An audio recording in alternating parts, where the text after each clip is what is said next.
The coffee shop on the corner of Harlow and Fifth opened at 6:15 every morning, and Natalie Weston was always there by 6:17. Not because she needed the coffee. Her penthouse had a machine that cost more than most people's cars, a brushed chrome Italian contraption that produced espresso so precise it could have been calibrated in a laboratory. She came because the walk from her building to the shop was exactly 4 blocks. And those 4 blocks were the only 4 in her day that belonged to no one. No calendar alerts. No board meetings. No deputy CFO standing outside her office door with a tablet and a face arranged into careful, practiced urgency. She was 41 years old, the CEO of Weston Capital Partners, and she had not taken a vacation in 3 years. She was aware that this was something people found either admirable or alarming, depending on which side of the glass they stood on. Her colleagues regarded it as evidence of commitment. Her sister in Denver regarded it as evidence of avoidance. The truth, as Natalie understood it, was more boring than either interpretation. She simply had not wanted to stop. Stopping created space, and space had a way of filling itself with questions she was not interested in sitting with. She ordered the same thing every morning. Black coffee, no room, large. She paid with her phone. She stood at the far end of the counter and looked at her messages while she waited. She did not look at other people.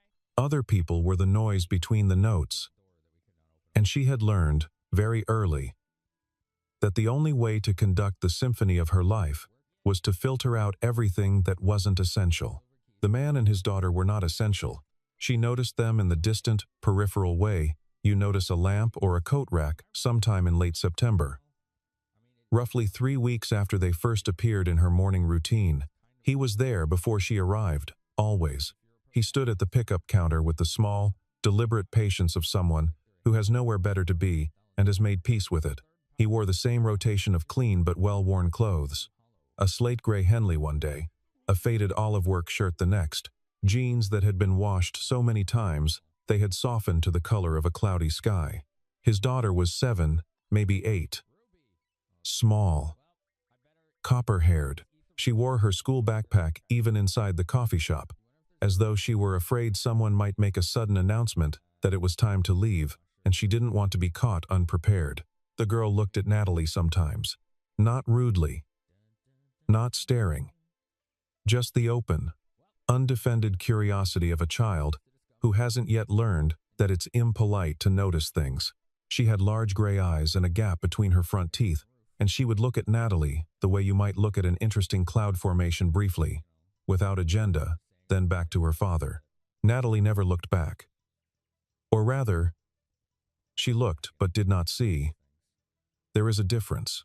His name, she would learn much later, was Daniel Harlow. The coincidence of the street name would strike her as funny.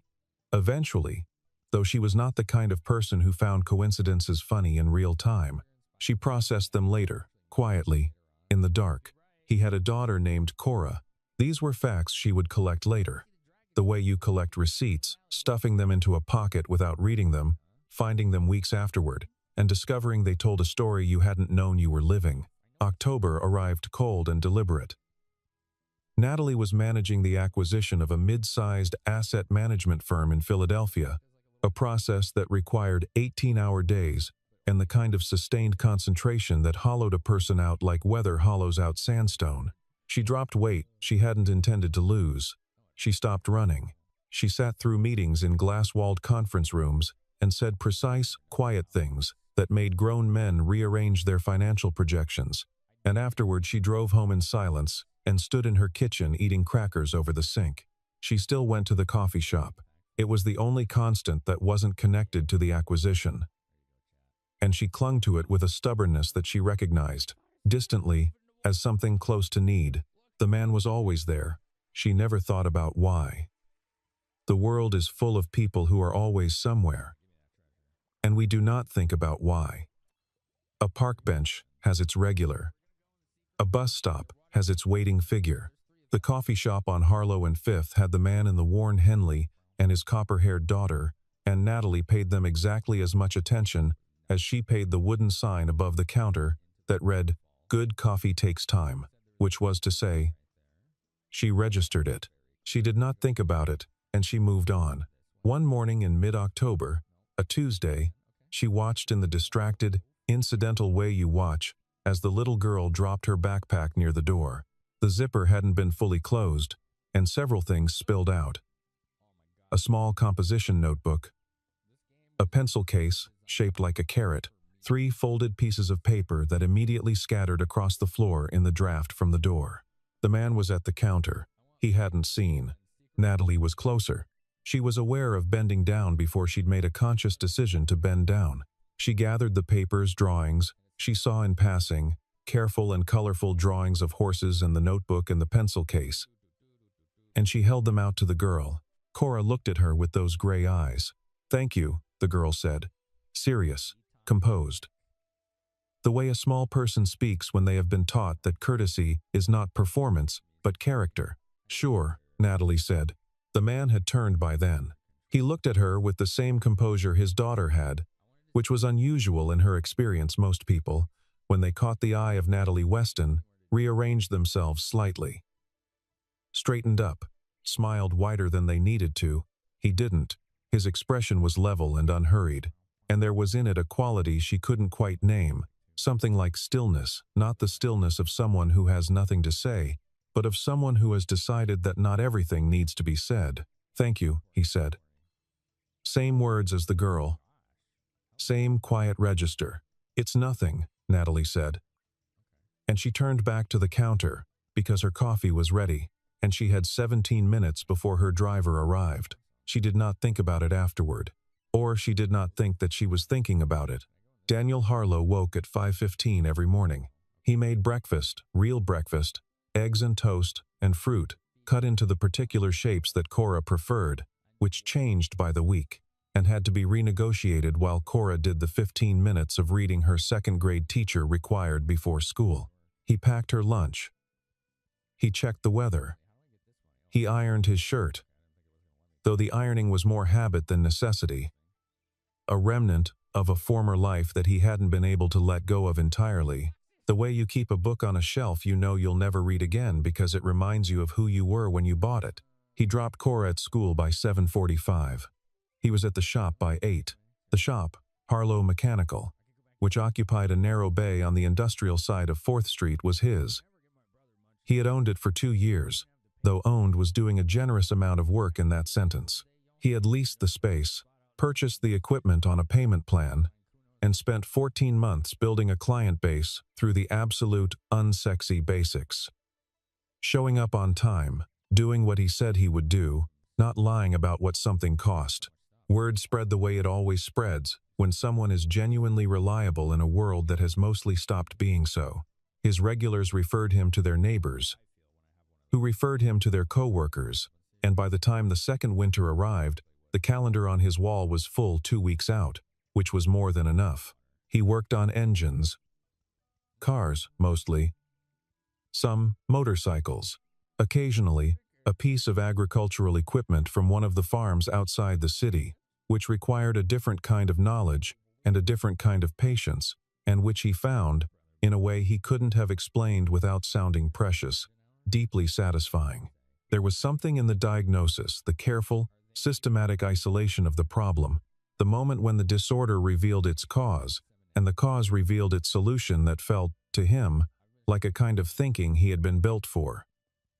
Methodical, patient, grounded in the physical world, where things either worked or didn't, and the difference between the two states was always, eventually, findable. He was good at it.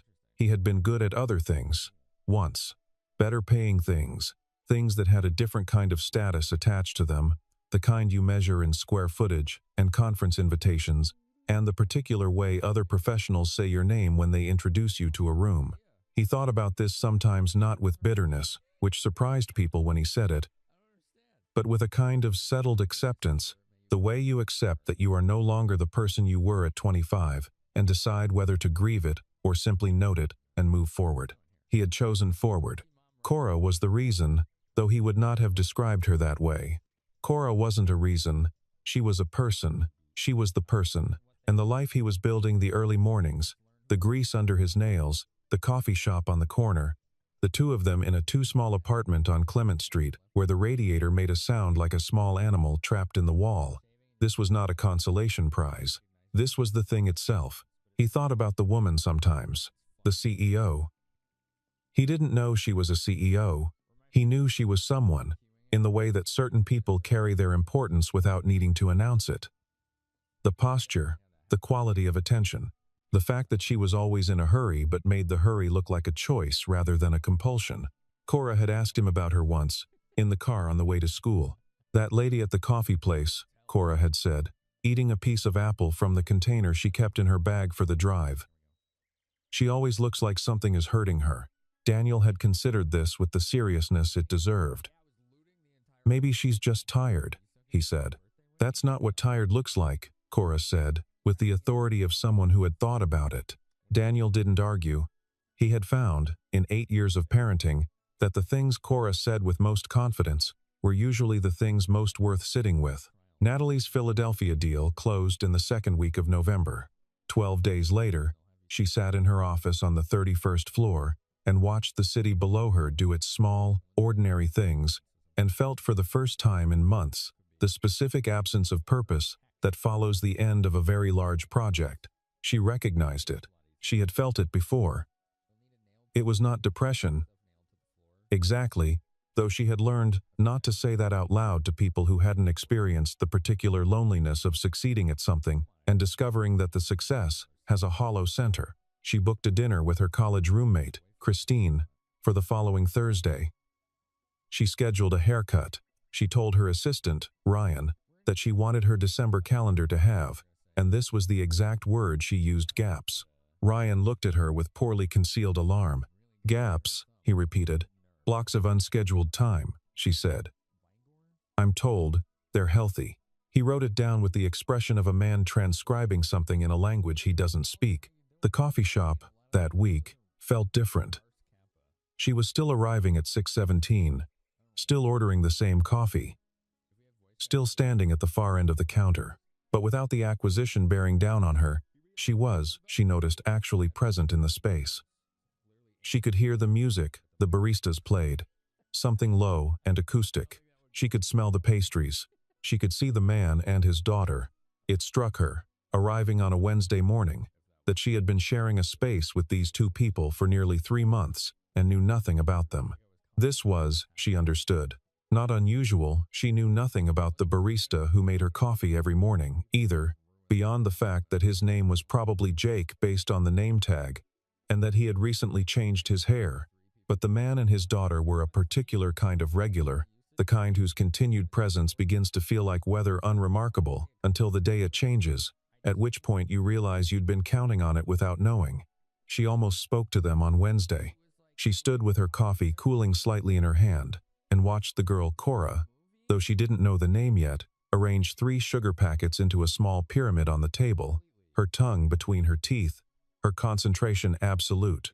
The man sat across from her, his own coffee in hand, watching his daughter with an expression Natalie could only describe, later, as unhurried love. He wasn't performing his attention. He wasn't on his phone. He was simply watching his child arrange sugar packets with the kind of focus that most people reserve for things they're afraid of losing. Natalie looked away. She told herself it was because her driver had texted. It was, in fact, because her driver had texted. But there was also something else, some older, less examined reflex, the instinct to look away from things that are real and close, because reality and closeness require a response, and she had spent a long time cultivating the discipline of non-response. She left without speaking. That evening, in her apartment, she poured a glass of wine she didn't particularly want and stood at the window that looked out over the city. And she thought, without quite meaning to, about the way the man had watched his daughter. She had been watched like that, once. A long time ago. She pushed the thought down the way you push an overfull drawer shut firmly, without examining the contents, and went to bed. There is a particular kind of solitude that looks, from the outside, like a life fully lived. Natalie had meetings. She had results. She had an apartment decorated by someone who understood that she had no time to understand aesthetics herself, And the result was beautiful in the way that good hotel rooms are beautiful, intentional, and complete, and subtly impersonal. She had a sister in Denver who called on Sundays, and with whom she had the cheerful, slightly glancing conversations of two people who care about each other, and have long since stopped expecting to understand each other. She had colleagues she respected, and who respected her, which was the cleanest kind of professional relationship, and also the loneliest, because respect without warmth is a very large, very cold room. She had, once, believed that this would be enough. She had sat across from a therapist named Dr. Ellen Marsh in her late 30s for a total of 7 sessions, and at the end of the 7th session, Dr. Marsh had said something that Natalie had spent 3 years trying to misplace. She had said, "The capacity to be known requires the willingness to be still. And you, Natalie, are very seldom still." Natalie had canceled the 8th session. She was not, she told herself, afraid of stillness. She was simply too busy for it. And the distinction, at the time, had felt real. She did not have a partner. She had had several, over the years, serious relationships that had dissolved not in drama but in the quieter tragedy of mutual disappearance. Two people too busy to tend what they'd started, discovering one day that they had each been alone for weeks without noticing. The last one, a man named Patrick, who ran a consulting firm and understood implicitly the demands of her schedule, had sat across from her at dinner one winter evening and said, "I don't think you're actually here when we're together." Not accusingly, just as an observation. The way a doctor notes a symptom. She had looked at him and understood that he was right. And the relationship had ended with a quiet they both recognized as mercy. She had not, after Patrick, gone looking for anything. She had decided, and it felt like a decision, though perhaps decisions of that kind are never really made but simply arrived at that certain things had a season, and her season for that particular thing had perhaps passed. She was good at her work. She was good at being alone. These two competencies had served her for a long time, and she had learned to mistake durability for rightness. It is a very human error, the confusion of what persists with what is correct, and she had made it for 20 years with the systematic thoroughness she applied to everything. Daniel had Cora, and the shop, and a small circle of people he trusted. His best friend Marcus came over on Saturday afternoons when Cora had her art class, and they watched whatever game was on, and argued about cars with the comfortable ferocity of people who have known each other long enough that the arguments are a form of affection. His neighbor, Mrs. Kowalski, who was 73 and made elaborate casseroles, and had never once asked Daniel anything personal about his life, which made her, in his estimation, one of the finest people he knew. She would appear at his door with a ceramic dish covered in foil, hand it over, say the child needs protein, and leave. It was, he thought, one of the most loving things he had experienced in recent years. He had been alone, romantically, for 4 years. He did not experience this as a problem to be solved. He experienced it, mostly, as a fact of the landscape. The way you note that a particular road doesn't have streetlights, you compensate. You adjust your speed. You don't spend a lot of time mourning the streetlights. There were days when the absence was specific and heavy, usually late at night, when Cora was asleep, and the apartment was quiet, and he sat at the kitchen table with tea going cold. And he would feel the shape of what was missing, not anyone in particular, but the simple, fundamental warmth of another person who knew you completely and had decided to stay. On those nights he would read, or he would sit, or he would go to the window and look at the dark streets. And then he would go to bed.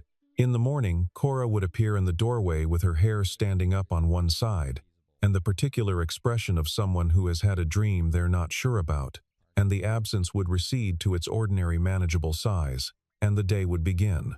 He thought sometimes about what he wanted, in the future, some unspecified future when Cora was older and the shop was stable, and the particular density of daily necessity had thinned a little. He thought about it the way you think about places you'd like to visit someday, with genuine interest and without urgency. The coffee shop was where their mornings intersected, these two very different lives, and for a long time that was all it was, a shared geography. 2 clocks, running in the same room, at different speeds. Then came the night in November. Natalie's dinner with Christine ran late, as it always did, because Christine was a person who treated time as a suggestion, and Natalie had learned to budget an extra hour whenever they met. They ate at a place in the warehouse district that Christine had chosen, a restaurant that occupied what had been a textile factory and still had the original iron columns and the wide industrial windows and the peculiar high silence of a space designed for machinery now hosting conversation. They split a bottle of Burgundy and talked about Christine's new house and Natalie's sister and a person they both knew from college who had recently done something baffling with a startup, and a person they both knew from law school who had done something admirable with an NGO, and Natalie felt, as she always felt after an evening with Christine, the faint ache of someone who has spent most of their life doing things that matter and very little time doing things that are simply good. She was on the sidewalk outside the restaurant at 9:40, waiting for her car, the city cold and bright around her, when she saw him. He was across the street. The car was dark blue, a large sedan. Not new, but clearly expensive, the kind of car that has been well maintained rather than recently purchased. It was parked outside a restaurant she recognized, a small French place that required reservations weeks in advance. He was standing at the passenger door, which he had opened, and he was waiting. A woman stepped out, not young, perhaps his age, perhaps a few years older, elegant in the particular way of women who don't try to be elegant, and therefore always are. Dark coat, dark hair swept up, the easy movement of someone comfortable in their own body. She said something to him, and he smiled. The smile. Natalie had seen this man dozens of times across a coffee shop counter, and she had never, not once, seen him smile like that. The smile she'd observed before if she was honest, and honesty was something she practiced on herself, with the rigor she applied to balance sheets were gentle and composed and aimed almost always at his daughter. This was different. This was a smile that arrived from somewhere unguarded, something that opened in his face the way a window opens, not the cautious lifting of a corner of the mouth, but a sudden, full expression of genuine pleasure. He offered the woman his arm. They went inside. Natalie stood on the sidewalk. Her car arrived and she got in and said nothing, because there was nothing to say. And she watched the restaurant disappear in the side window as the car moved forward.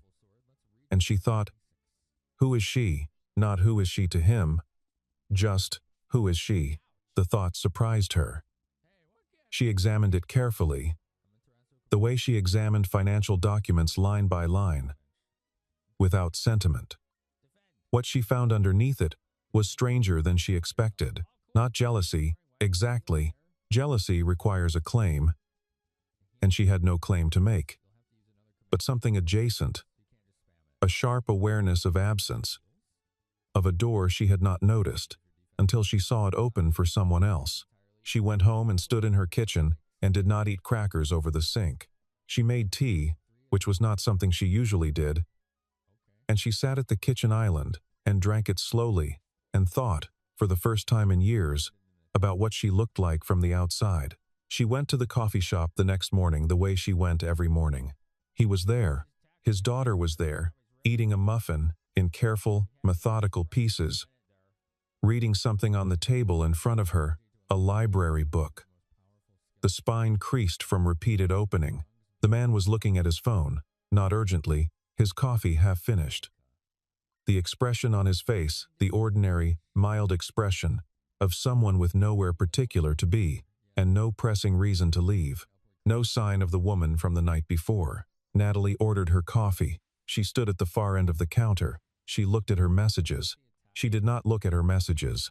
She stood at the far end of the counter, and she looked, for the first time, actually looked not at the two of them as a piece of the morning's furniture, but at him. At the specific reality of him, the way he tilted his head when his daughter said something, the way his hands rested on the table, large and capable hands, the kind of hands that have worked, the quietness that she had always registered as absence, and now, for some reason, read as something else entirely, as depth, as reserve, as the particular confidence of someone who doesn't need the room's attention because they have never confused attention with worth. She looked at him and she thought, I have walked past this person for 3 months. The thought had a texture to it, rough, slightly, the texture of accountability. She had walked past a lot of people. She knew this. The acquisition, the deals, the conference rooms and the balance sheets, and the 12-hour flights to meet with partners on the other side of the world, all of it had been real and mattered, and had produced results she was genuinely proud of. But somewhere inside the architecture of that life, something had calcified. Not her ambition, which was still entirely healthy and slightly alarming. Not her intelligence, something smaller and more essential. The simple animal capacity to stop and actually see another person. To let them be real. She thought about something Christine had said last night, offhandedly, between the dessert course and the second glass of wine. "You're very good at seeing the value in things," Christine had said. "You're not very good at seeing it in people." At the time, Natalie had let it land with the practiced deflection of someone who has heard true things and learned to step slightly to the side of them. She was not stepping to the side of it now. She picked up her coffee and she walked, not toward the door, but toward the window table where the man and his daughter sat. Cora looked up immediately. The gray eyes, direct and undefended. "Hi," Cora said. "Hi," Natalie said. She looked at the man. "I'm sorry to interrupt. I just wanted to say this morning in September, when your daughter dropped her things. I don't think I introduced myself. I'm Natalie." He looked at her for a moment, not the rearranging look, not the widened smile, just the level, considering gaze she had received before, and then he said, "Daniel. And this is Cora." "I know," Natalie said. And then immediately felt odd about knowing, and felt the unfamiliar sensation of not being in control of how she was coming across. "She's been watching you," Cora said, helpfully, to her father. "Cora," he said, not sharply, just his daughter's name, which she appeared to understand as a sentence. "It's all right," Natalie said. She looked at the girl. "You're very observant." "I know," Cora said, with complete simplicity. Natalie laughed. It came out of her before she could apply any kind of architecture to it. A real laugh, brief and unpolished, and the man across the table watched it happen, with an expression she couldn't read. Not surprised, exactly, but something. Something attentive and warm and quickly set aside. "I'll let you get back to your morning," she said. "You could sit," Cora said. "We have an extra chair." There was a beat of silence. Daniel said nothing. He was watching her with that quality of stillness that she had noticed the very first time he'd looked at her. And she understood. In the way you understand things, you have no framework for understanding, that the invitation would not come from him. He was not a man who chased. Whatever he had to offer, he would hold quietly and let you decide whether you wanted to walk toward it. She sat down. It took her 6 days to look him up. She told herself, for 5 of those days, that she wasn't going to. It felt invasive. It felt like the kind of thing you do when you have decided to care about something and don't want to admit it yet. On the 6th day, she typed his name into her phone and found what she found, and sat with it. Daniel Harlow had spent 12 years as a structural engineer with one of the largest infrastructure firms in the country. He had run their Midwest division at 31, which was the kind of appointment that people write case studies about. He had been, according to 3 different industry publications, that she found in quick succession, one of the most respected project managers in his field. The kind of professional who is mentioned in the same breath as buildings. He had nothing to do with building because his reputation had outgrown his specific projects. He had left 4 years ago. Resigned with no announcement, no public statement, nothing. The shop, Harlow Mechanical, was registered in his name. It had a website that was purely functional. A phone number, hours, a short description of services. Natalie sat with her phone in her hand and felt the specific quality of being entirely wrong about something you hadn't even known you had a position on. He had not fallen. He had descended deliberately, by choice.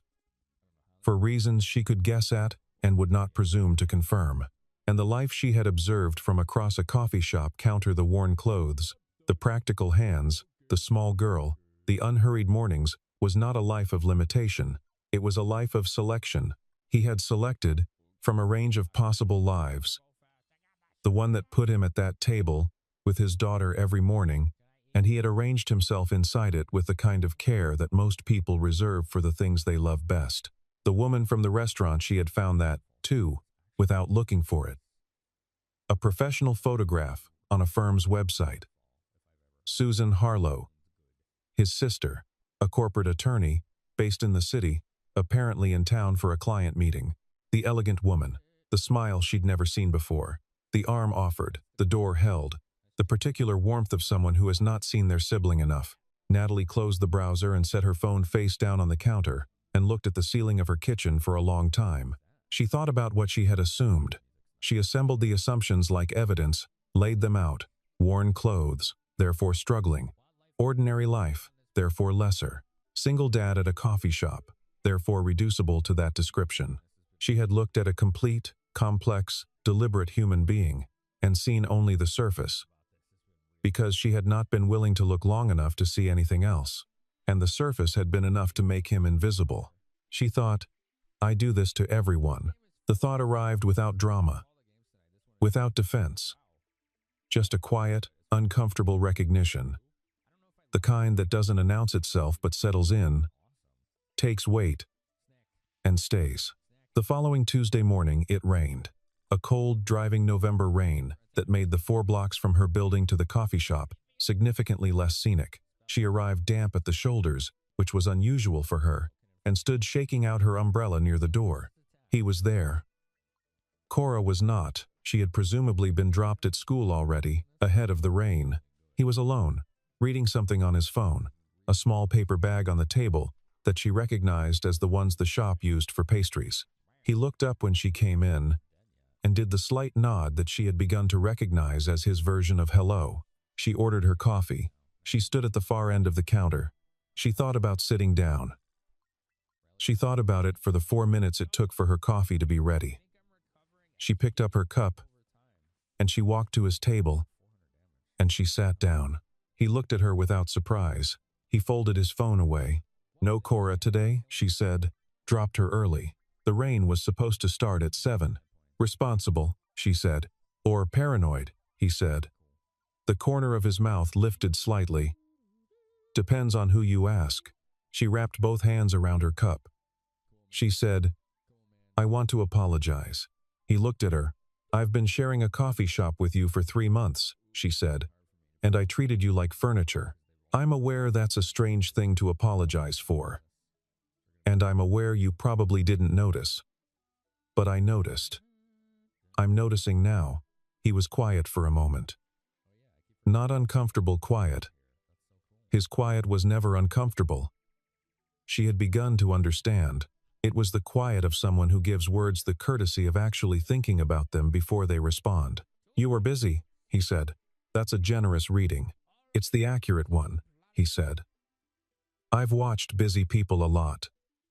You're one of the good ones. You're busy because the work matters to you, not because the busyness does. She looked at him. That's a distinction most people don't make. Most people don't look long enough to make it, he said, and then he seemed to hear the slight edge in the observation and added, without apology, I spend a lot of time watching. Occupational habit. Of engineering? The word landed between them. He didn't react to it with surprise, which meant he'd assumed she'd looked. He didn't seem bothered. Among other things, he said. Why did you leave? She said. It was too direct.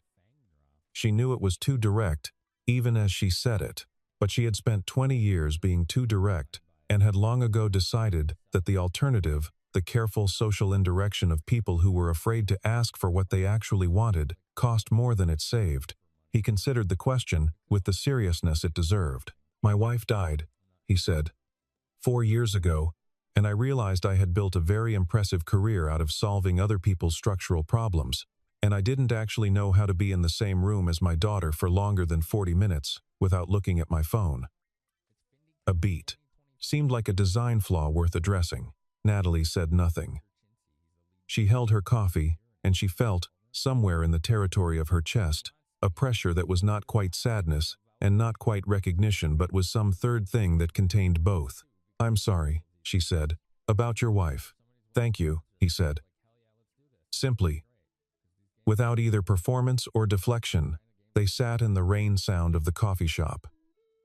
And it was one of the more comfortable silences she had experienced in recent memory. For what it's worth, she said finally, I think you solved it. He looked at her. The design flaw, she said. Cora looks at you the way kids look at people they feel completely safe with. That's not a small thing. He looked, for a moment, at his coffee. Then he looked back up at her. And there was something in his face, not the full smile she'd seen across the street that night, but something in the neighborhood of it. Something warm and open, and she felt, unexpectedly and precisely, that she had been given something. She talks about you, he said. She says you look like you're carrying something heavy. She's 8, Natalie said. She's 8, and she's right, he said, not unkindly. Just the level accuracy of someone who doesn't say things for the sake of saying them. Natalie looked at her coffee. That's also a generous reading, she said. Accurate one, he said again. December arrived, and the city put on its annual, determined display of warmth against the cold. Natalie noticed it more than usual. She had told Ryan to leave gaps in the calendar and had found, to her surprise, that the gaps did not make her anxious the way she'd expected. They made her notice things, a specific quality of afternoon light, the fact that the coffee shop changed its playlist in December to something that included, inexplicably, Brazilian jazz alongside the usual acoustic selections, the fact that Daniel Harlow, when he wasn't watching his daughter, held his coffee cup with both hands. And there was something in the gesture, the particular ordinariness of it, that she found, in a way she couldn't have explained without sounding ridiculous, deeply comforting. She sat with them most mornings now. It had happened without announcement, without anyone naming it. One day she sat down, and then the next day she sat down. And then it was simply the shape of the morning. Cora had strong opinions about a book series involving a girl detective that she updated Natalie on with great seriousness. Natalie listened. She asked questions that Cora found, apparently, satisfactorily specific. She was informed, on one occasion, that she was a very good listener for a grown-up. Hi, Bar, Daniel said, from behind his coffee. You'd be surprised, Cora said, also seriously. They talked, she and Daniel, in the easy, asymmetric way of two people who are not trying to impress each other. She told him about the acquisition, the dry bones of it, not the drama, and he asked questions that revealed, quietly, that he understood financial structures better than most of the professionals she worked with. He told her about a particularly complicated vintage engine he was working on, and she asked questions that she was aware revealed that she knew almost nothing about engines. And he answered them without condescension. She told him about her sister. He told her about his, Susan, who had been in town for client meetings, who had kept him company at dinner because she'd had a cancellation and known he'd be alone. Who, he said without emphasis, had been his person through the worst of the last 4 years. Natalie heard this and noted it with a quiet that was its own kind of relief. She did not examine that relief too carefully. She was practicing, she had decided. A kind of patience she had not historically applied to the territory of other people. She was learning or relearning, or learning for the first time properly, that not everything needed to be named in order to be real. Some things were allowed to simply exist in the space between two people, and grow at the speed they grew, without agenda, without deadline. One morning, Cora asked Natalie what her job was. Natalie thought about how to describe it. I decide how money moves, she said, which was reductive, but true. Cora considered this. Like a traffic cop for money? Exactly like that, Natalie said. And she looked over at Daniel, who was hiding something behind his coffee cup, and she felt simply, plainly, without complication happy. The word arrived in her mind with the mild shock of something you haven't heard in a while. She filed it away carefully, not in the drawer she pushed shut. Somewhere else. Somewhere she could find it again. The third week of December was the last week Cora had school before the holiday break. She was vibrating with the particular energy of a child who has absorbed a collective institution's excitement and added it to her own considerable supply. On Thursday morning, she arrived at the coffee shop wearing a paper crown gold, and slightly askew, and carrying what she described as a holiday project, which turned out to be a small painted wooden box that she had decorated with great care. The sides were covered in patterns that mixed geometric shapes with small, careful drawings of animals. A horse, a dog that Cora informed them was a specific breed, whose name she delivered with the authority of a sommelier, a bird that was either a sparrow or an eagle, depending on how you looked at it. "It's for a gift," she said. "It's a secret." "What's in it?" Natalie asked. "A rock." Natalie waited for the rest of the sentence. "It's a very good rock," Cora clarified. "I found it by the river in October. It's gray with one white stripe. And it's exactly the size of my whole hand." She demonstrated the size of her whole hand by holding it flat over the table. "I've been keeping it because I thought of someone to give it to." "Who?" Natalie asked. Cora looked at her with those gray eyes, direct and entirely serious. "I'm going to give it to my dad," she said, "because he's always picking things up for me and I wanted to pick something up for him." The simplicity of this landed somewhere in Natalie's chest and stayed.